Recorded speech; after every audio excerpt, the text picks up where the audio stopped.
इच्छा है घूमने की तो आप जा सकती हैं। पति की आज्ञा पाकर के पवन रेखा और अपनी संग की सहेलियों को साथ में लेकर के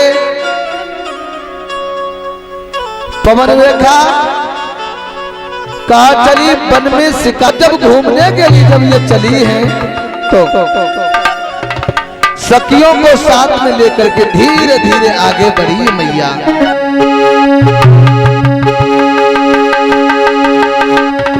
आरे पलकी नरी रे मारी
सखियों को साथ में लेकर के पवन रेखा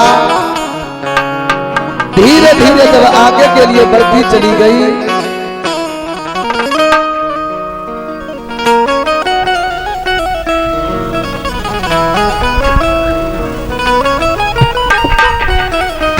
इधर भक्तों पवन रेखा जैसे ही बगिया में पहुंची और इतनी सुंदर पवन रेखा का रूप दुर्मलिक नामक के राक्षस ने देखा।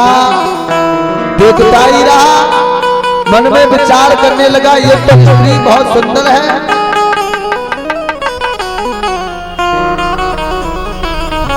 और ये 101 रुपए से हमें सम्मान किया गया श्रीमान दिनेश कुमार शाह के जो सरिया वाले हैं उनकी तरफ से। भगवान से आशा करते हैं भैया के जीवन में हमेशा माया के भंडार भरते रहे, इसी तरीका से दोनों हाथ हमेशा धर्म के प्रति बढ़ते रहे, ये आशा ये आकांक्षा है हमारी। जब दुर्मलिक नाम के राक्षस ने पवन रेखा का सुंदर रूप देखा और सुंदर रूप देखने के बाद आंधी तूफान घनघोर घटा दुर्मलिक नाम का राक्षस करने लगा।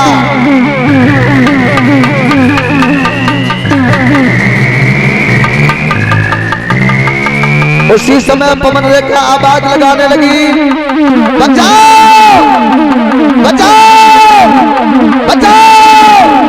लेकिन चिल्लाने की आवाज दुर्मलिक नाम के राक्षस ने महाराज उग्रसेन का रूप धारण कर लिया। और महाराज उग्रसेन का रूप धारण कर लिया,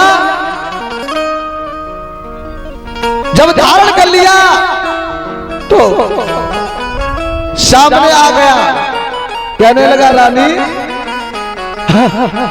क्या बात है? अरे तुम क्यों चिल्ला रही थी, गला फाड़ रही थी कोरे में? अभी शेर दहाड़ रहा था इसलिए डर गई मैं। शेर? हाँ। लेकिन महारानी पवन रेखा कहने लगी महाराज आप तो महल में थे और यहाँ पर आने का कारण क्या हुआ आपका? पवन रेखा कहने लगी महाराज दुर्मलिक नाम का राक्षस कहने लगा महारानी आप चीख रही थी, चीखने की आवाज सुनकर हम तुम्हारे पास में दौड़े चले आए। लेकिन मैया पवन रेखा ये नहीं समझ पाई कि ये नीच हमारे साथ में छल करने के लिए आया है। उस दुर्मलिक नाम के राक्षस ने पवन रेखा का पत्र धर्म नष्ट कर दिया और जब नष्ट कर दिया अपने भेष में आया। दुर्मलिक नाम को राक्षस को देख के पवन रेखा की नीच तू और नीच एक स्त्री के पास एक उसकी लज्जा की चूनर होती है, वो भी तूने आज नष्ट कर दी। नीच में तुझे श्राप देती हूँ। और पवन रेखा बोली अब आगे